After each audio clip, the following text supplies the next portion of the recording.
We're on to week 3, and we have learned our lesson. We should not rank these rookie running backs that highly. Maybe it's going to take a little bit of time.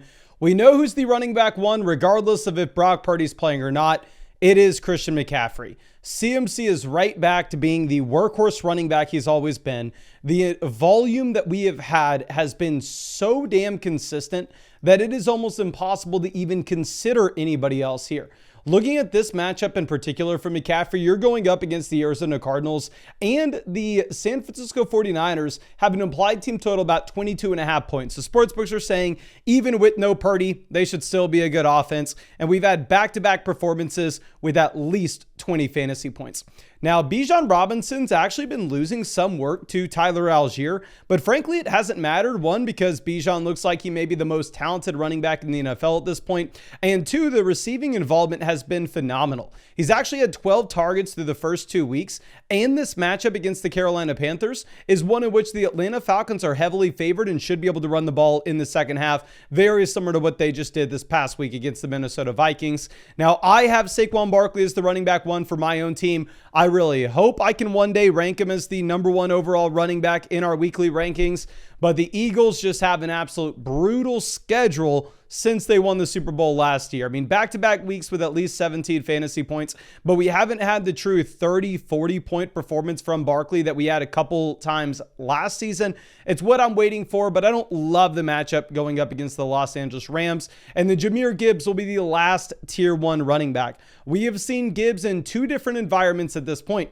We have seen him, one, in a game in which the Detroit Lions was not able to move the ball down the field, and in a full PPR format, he still scored 15 points based off receptions. And we've seen him in another game in which the Detroit Lions blew out the Chicago Bears, which he comes through with the rushing touchdown and over 100 total yards.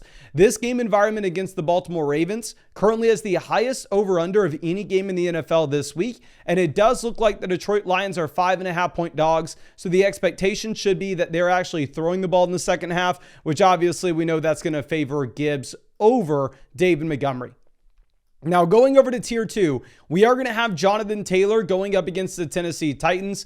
Very clearly, we've seen the Indianapolis Colts, they want to run the ball. Like, we actually had Jonathan Taylor kind of getting banged up in the first game, so his snap rate wasn't up there over 90% as what we saw in week 2. But still, even with Taylor only playing 71% of the snaps, he still had 21 opportunities in week 1. And week 2, he had 27 opportunities, including over 200 total yards and the receiving touchdown. This game against the Tennessee Titans, the Indianapolis Colts are pretty heavily favored. So expectations are this team runs the ball like crazy and they probably go to 3-0. Now, Derrick Henry will be our next RB. Now, I completely understand that y'all are disappointed that I'm no longer the number one member of the Derrick Henry fan club. But again, I do want to reiterate that this is a running back that will simply have no usage whatsoever as a receiver. So if the rushing touchdowns aren't there, he will have a lower floor than any other running back inside the top 2 tiers. But he also has a crazy high ceiling demonstrated by the 29 points that he scored in week 1 against the Buffalo Bills. This matchup against the Detroit Lions, while the Lions looked phenomenal last week, you actually do have the Baltimore Ravens favored here quite heavily, so they should be able to run the ball. Now, James Cook is currently the running back 1 in fantasy. James Cook has actually averaged close to 20 opportunities a game. His productions looked very similar to Christian McCaffrey. And at the same time, you are looking at a matchup against the Miami Dolphins where sportsbooks are currently telling us that the Buffalo Bills are going to be the number 1 scoring team in the NFL. And this game has the largest spread of any game in the league, so they should be able to run the ball in the second half. Now, maybe I'm just a little bit biased with this. I have Josh Allen for my own team, so I very much am hoping that we get Josh Allen with the rushing touchdowns instead of James Cook. But Cook's been so damn consistent with 3 touchdowns now through the first 2 weeks. Now, our next running back is going to be Bucky Irving. Yes, he had the Rachaad White rushing touchdown this past week, but you actually have had a total of 10 receptions for Bucky through the first 2 and back-to-back games now, where Bucky Irving has actually played over 70% of the snaps in this Tampa Bay Buccaneers offense. We're going back to what we had in 2024. He only had 1 week with over 70% of the snaps. So we've clearly seen that they plan on Bucky Irving being a true 3-down running back. And even if Rachaad White is still somewhat involved, it's a lot less than it was last year. Now, going over and looking at Devon Achane is a phenomenal receiving back at this point. What's actually very funny is if you go over and you look at the Underdog pick'ems for Thursday, they currently have Achane higher, lower 30.5 receiving yards, Achane higher, lower 54.5 rushing yards. So they are projecting Achane for almost as many yards receiving as rushing, which you can actually see that with the first 2 weeks that he's played, where in the first 2 weeks, he's had a total of 85 rushing yards in comparison to him going over 100 receiving yards. His higher lower is 5.5 receptions. So in a full PPR format, the reception floor is going to be crazy for Achane, even if this projects to be one of the worst offenses in the NFL this week. But of course, if you wanted to say Mason, the Dolphins are garbage, Achane, of course, is going to be going lower than 50 rushing yards. You can find the link to Underdog Fantasy in the description and the comment section. If you use code FLOCK, after you play your first $5 on Underdog Fantasy, you are going to get $50 added to your account. And that would be the #1 way to support this channel. And Underdog Fantasy is available in almost every single state. Now, going over to my running back 2 in the Flock League, I have Josh Jacobs. And with Jacobs, I don't want to complain. We've had over 20 opportunities a game so far this season. While at the same time, the last time Josh Jacobs has not scored a touchdown was actually back in week 9 of last season. And that's carried over, of course, to this season with him scoring in both week 1 and week 2. What I'm a little bit frustrated with as a Josh Jacobs owner myself is the fact that the receiving involvement has not been there whatsoever in a full PPR league where you only have a total of 4 receiving yards so far this season. But hopefully with the Jaden Reed injury, they do get Josh Jacobs a little bit more involved as a receiver. I know we're just wish casting at this point. Against the Cleveland Browns, while Derrick Henry did absolutely nothing this past week, and Chase Brown was pretty ineffective week 1 as well, it's at least nice that there's a massive spread on the game where the Packers should be able to run the ball in the second half.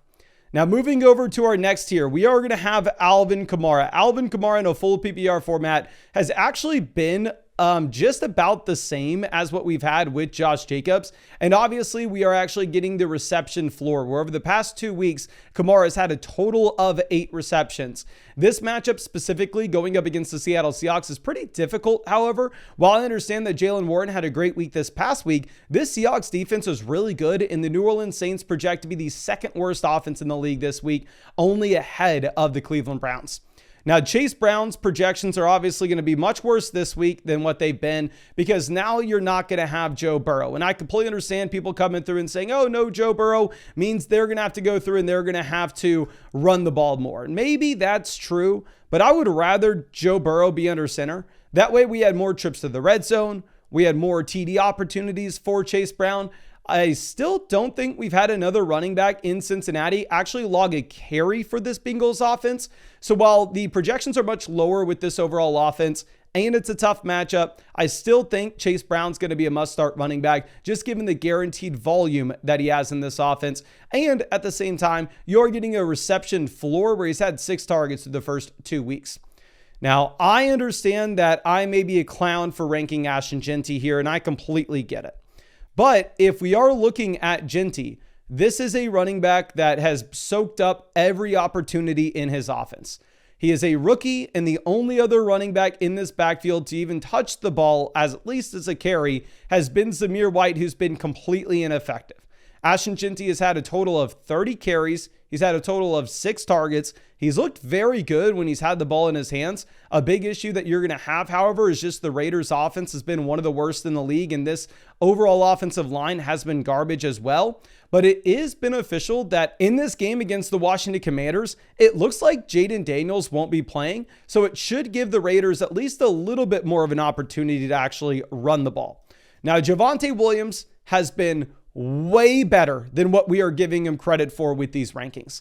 While we are ranking Javonte at RB14 this week, and he has a great matchup against the Chicago Bears, he's actually finished as the RB3 so far this season. I think that we have to come through, give him his flowers, and say he is a must-start running back. He's averaged over 20 opportunities a game. He's coming off a game where he had 7 targets. He's had 3 touchdowns through the first 2.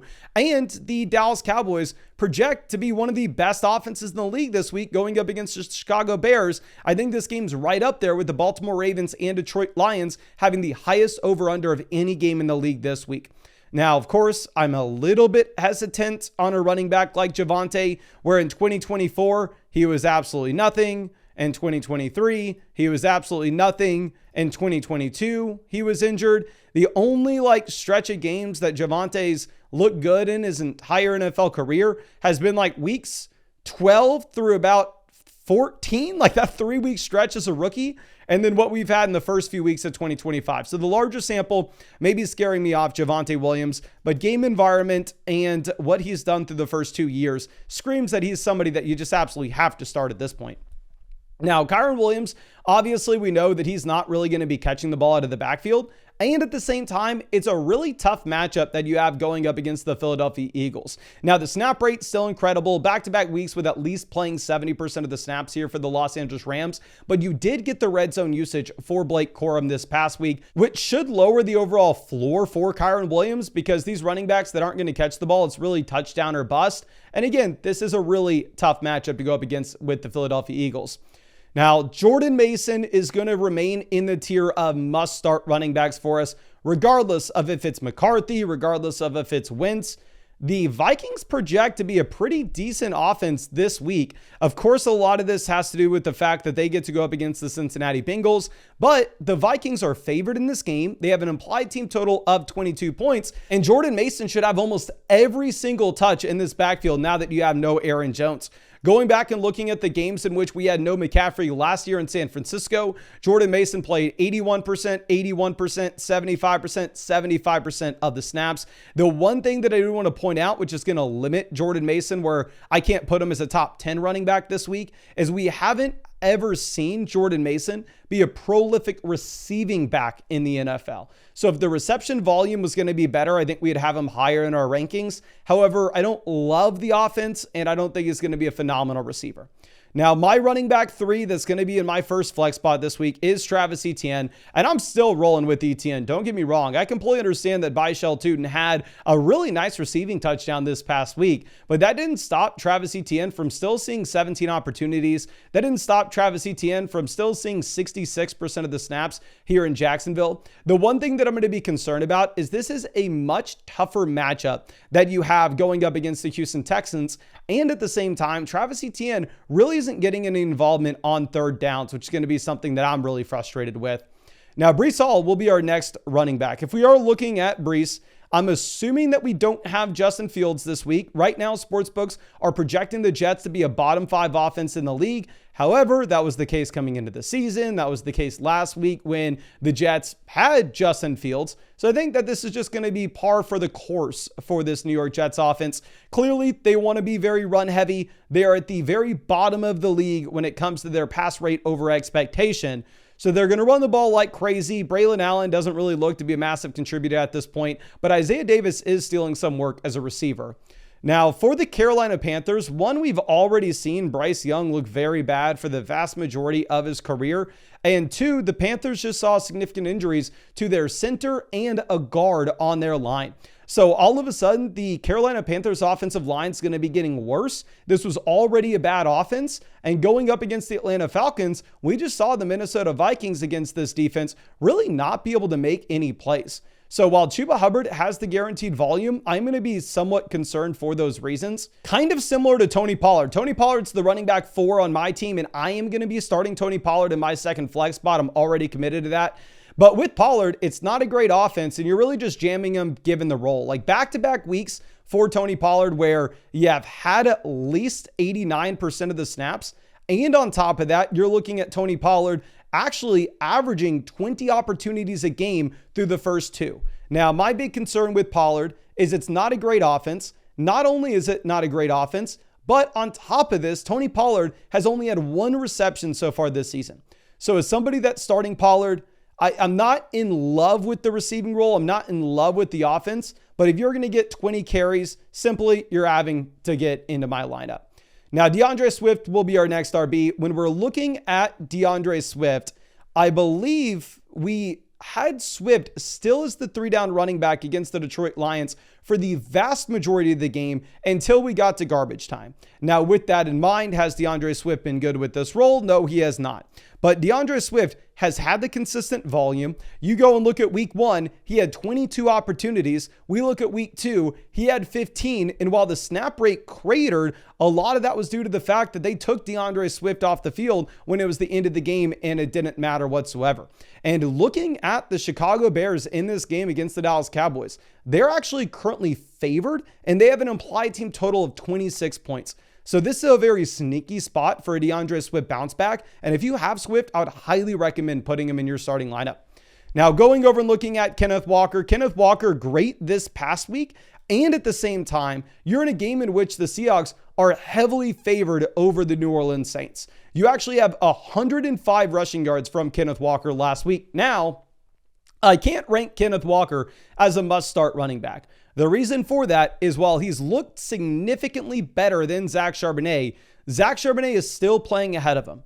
Zach Charbonnet still has had more opportunities. Kenneth Walker played 40% of the snaps week 1, and then he played 35% of the snaps week 2. So again, he's clearly outplayed Charbonnet. I'll continue to rank him ahead of Charbonnet, but I don't think Charbonnet is going from seeing the majority of the snaps in this backfield to seeing absolutely nothing. James Conner is sliding back with his usage as well. James Conner just played 55% of the snaps for the Arizona Cardinals. We go back and look at how many times that happened last year. It was a very, very rare occurrence. And what's interesting is this was a game environment in which you would have assumed leading this game pretty much throughout the entire time against the Carolina Panthers that James Conner would have been on the field over Trey Benson, where Trey Benson seems like he's transitioning over to being more the receiving back in this offense. But you only had 12 opportunities for James Conner this past week. He gets there with the rushing touchdown, but he's still been incredibly inefficient. You've had 5 receptions for 23 receiving yards. You've had him averaging about 3 yards per carry as well. And Trey Benson expanding his role. Now, I will say, I'm going to be very biased here. Main thing is, of course, I drafted a ton of Trey Benson in underdog drafts, and I didn't really draft James Conner at all. Now, moving over to our next running back with Jaylen Warren. Jaylen Warren had 86 receiving yards this past week, went over 100 total yards, and now he's averaging about 15 points per game. This matchup against the New England Patriots, you actually have the Patriots with one of the worst defenses in the NFL. The Pittsburgh Steelers have a respectable implied team total of 23 points this week, but I have a hard time getting that excited about Jaylen Warren when he's splitting the backfield with freaking Kenneth Gainwell of all players. And maybe I'm overreacting here. Maybe we just need to call him a jam until we see otherwise, because he did actually play 58% of the snaps this past week, which was up from 45% the week prior. Now, Amari Hampton is sliding in the other direction. Now, if you saw me hitting the gritty after the Monday night game, if you saw me in the Flock League videos celebrating like a madman, there is nobody that was more grateful for Amari Hampton to only have scored 3.5 points week 2. My eyes were glued to the screen every single time this guy got onto the field. I was watching him like an absolute hawk, rooting on his downfall. And of course, he has the fumble near the end of the game. They credit it to Justin Herbert. It frankly doesn't matter, because I would look at that and go, well, you know what? It led to Najee Harris being on the field for pretty much every single snap after that. It led to Amari Hampton falling from 80% of the snaps to 62% of the snaps this past week. Now, with that in mind, this is still, in my opinion, a very talented running back if you look at the college prospect profile, and it's still a running back that's very clearly leading his own backfield. So I'm going to expect the rookie to continue to get better as time goes on. I am not giving up on Amari Hampton. I would rather bench him if you can this week, but this tier is all guys that you can start if you want, but I'd be wary. I'm going to be wary to tell people to start Ja'Cory Cross-Merritt. Going up against the Raiders, the Commanders are favored. They should be able to run the ball in this game. And now that you have no Austin Eckler, the expectation is Ja'Cory Cross-Merritt is the starting running back here in Washington. But just like we always say with all the rookies, you can wait to see it before you believe it. You can afford to bench them, root for their ceiling. When they come out and break out, then you can put them in your starting lineup. You don't get extra points for being the first guy to start the rookie J.K. Dobbins will be our next running back. If we are looking at Dobbins here, you did fall from 53% of the snaps to 45% of the snaps in week 2. However, he had a rushing touchdown both week. He's still very clearly playing over RJ Harvey, but again, I would expect as time goes on, RJ Harvey's taking more of this backfield, and it's not a good matchup going up against the Chargers, who have had a great rush defense so far through the first 2 weeks. Ramondre Stevenson going up against the Pittsburgh Steelers. Obviously, the Steelers defense just let Kenneth Walker run all over them a week ago. And Ramondre Stevenson just scored 21 points without even scoring a touchdown. He just led the New England Patriots in receiving. He's played 65% of the snaps in back-to-back weeks, which is very comparable to what you have with other running backs in this tier like Amari and Hampton. But maybe I'm just salty here. I'm assuming that Trevion Henderson's going to continue to expand his role. Now, I am going up against Quinshon Judkins in the Flock League this week. Yes, you've heard that right. I am playing Nathan the Young Bug, who took Judkins in the 5th round. And after we have ridiculed him for that selection, I am very scared that Judkins is going to stick it to us. Because Judkins looked great this past week in a game in which the Baltimore Ravens completely blew out the Cleveland Browns. Judkins had 13 opportunities with only 27% of the snaps. And that was with him really not practicing with the team at all. Now you get a full week of practice in with Quinshon Judkins. Combined with what you had last week, I'm going to assume that Quinshon Judkins continues to expand his role in this offense. Now I will say I am terrified of the matchup against the Green Bay Packers. Again, I have Jacobs going in this game. He has Judkins, so I am Team Jacobs all the way. Going over and looking at David Montgomery, I think Montgomery's a running back that you more so want in a game in which the Detroit Lions are winning. They're able to run the ball in the second half. And again, against the Baltimore Ravens here, the Ravens are heavily favored in this contest. Nick Chubb will be our next running back. I have Nick Chubb in a ridiculous amount of underdog best ball drafts, so I absolutely love to see the receiving touchdown this past week. It saved my butt in a couple leagues, but I don't necessarily know if I'm ever going to be excited to put him in our starting lineup. Again, I have him on the bench in the Flock League. The issue is just the consistent receiving volume's not going to be there. So you are kind of looking at a touchdown or bust running back, but it's a decent matchup here going up against the Jacksonville Jaguars. Now, Isaiah Pacheco has the best matchup that he has seen all season. And Isaiah Pacheco has actually played over 50% of the snaps in back-to-back weeks here for the Kansas City Chiefs. So I'm sure people that are smarter than me would rank Isaiah Pacheco much higher than this, but I think Isaiah Pacheco at this point is a bad running back, an inefficient running back. He's yet to crack 5 fantasy points this season. So I would be terrified to tell you to start Pacheco. Cam Scadaboo actually just played 52% of the snaps here in New York. It does look like he's taken over to be the starting running back over Tyrone Tracy. I have him on my bench as well in my league. We're just kind of hoarding these running backs at this point. I don't think this is the week that you want to start Scat though, because it is going to be a tough matchup against the Kansas City Chiefs. I don't think this is the week you want to start Trevion Henderson. Back-to-back games with only about 30% of the snaps. Again, he's on your bench until we see otherwise, but he still has a ton of late season upside. I'd say the same thing with RJ Harvey. RJ Harvey's averaged about 30% of the snaps so far this season. He's on your bench until we see otherwise. Zach Charbonnet, well, yes, he's averaged about 55% of the snaps for the Seattle Seahawks. Him just getting straight up outplayed from Kenneth Walker this past week does make me believe that Zach Charbonnet is on your bench until we see otherwise. Tyrone Tracy seems like he just lost the job to Scat. He's on your bench. Trey Benson's on your bench. I really hope he comes through in a big time way. Again, I have him in a ridiculous amount of underdog best ball drafts. I just think that at this point, he's probably going to be a premier handcuff running back, very similar to Rachaad White. White had the receiving touchdown this past week and 12 opportunities, but only played 31% of the snaps. I have Kareem Hunt in a lot of underdog best ball drafts as well. I really hope that Kareem Hunt starts scoring some fantasy points, but it seems like they only give the ball to Kareem Hunt when they have 1 to 2 yards to get to the first down. And they're like, hey, buddy, just find the hole and then lay down. Just a dive for the first. That's all we need you for. And frankly, that's just not led to any fantasy production. Byshell Tuden obviously scored the receiving touchdown this past week. I think he is also a premium handcuff for the time being, but he only played 25% of the snaps, so I don't necessarily know if we can trust him going into week 3 just yet. But I really hope I was able to help you out with this, and I want to beg and plead. Again, we are on our path to 300,000 subscribers. It looks like we actually have a real chance to get there by the end of this season. I would love it if you helped us out by going down there, hitting the like button, subscribing to the channel. And if you wanted to support this channel, you could always do so by checking out some of those underdog pick'ems. Again, a couple ones for that Thursday night game. They currently have James Cook sitting at higher, lower 67.5 rushing yards, higher, lower 14.05 fantasy points. And they have Devon Achane at higher, lower 14.95 points. That link's going to be in the description in the comment section. Using code FLOCK when you sign up to Underdog Fantasy is going to be actually adding $50 to your account after you play your first 5. And Underdog is available in almost every state. But I think that's all I got for you. I really appreciate you, and I really hope we can see you out with the live stream later tonight.